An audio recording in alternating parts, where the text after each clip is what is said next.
Hi guys, Wolfie again. I thought I'd touch on the subject of back tension today, a really important subject as far as I'm concerned, and part of your whole shooting mechanism or shooting frame. My friend Keith has come around to do a bit of shooting today. He's actually been shooting for quite a few years, but recently he's found he's having some pain in his neck, etc. And he was trying to sort of fathom out for himself if he was actually using the right muscle groups. And specifically on the internet, there seems to be very little information on where those right muscle groups are. What I figured we'd do is just point them out and give you an idea of what you should be feeling, because without having proper back tension, you're not maximizing your use of the poundage of the bow, and you're not actually using your muscles in the most effective manner. So Keith here is going to be taking some shots at the target, and what I'm going to do is point out on his back and also his elbow in regards of the pressure that you're creating and where it's being created from. So if Keith wants to sort of draw his bow arm up in the bow position,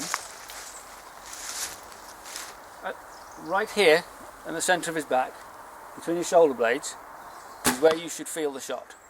The shoulder blades should be drawn together in tension as you draw your elbow back. So on his next shot now, you should feel the tension here as he's drawing it, and his shoulder blades should be coming down. His elbow is where he's pulling with, or pushing with technically, not pulling with his arm, he's pushing with his elbow. So what he will feel in the core of his back, he draws his shoulders down into his back. I'll repeat this now. Focusing on the muscles here, drawing the shoulder blades together and down, tension on the elbow, and his elbow comes back as he releases. Right, that was great. So what he's finding is there's a core of muscles there he's pulling into, keeping the tension on, and as he releases, it goes through his back. What I would suggest as an exercise or as an identifier this for yourself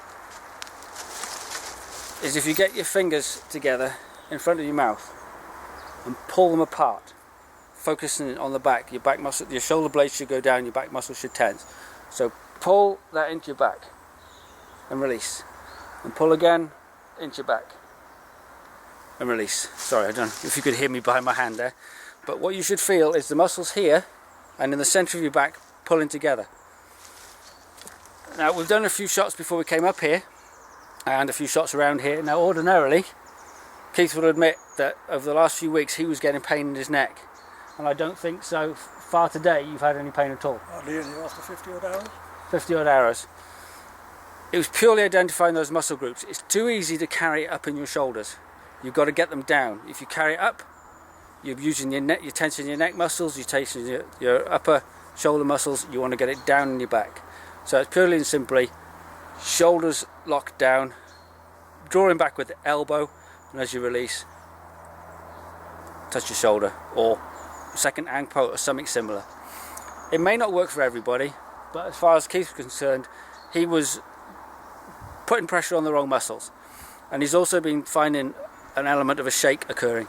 Now hopefully these muscle groups will now strengthen back up, the ones he's supposed to be using, and give the neck a chance to improve, and also reduce the shaking, because he's had substantially less shaking now out on the course today as he had down in the workshop range.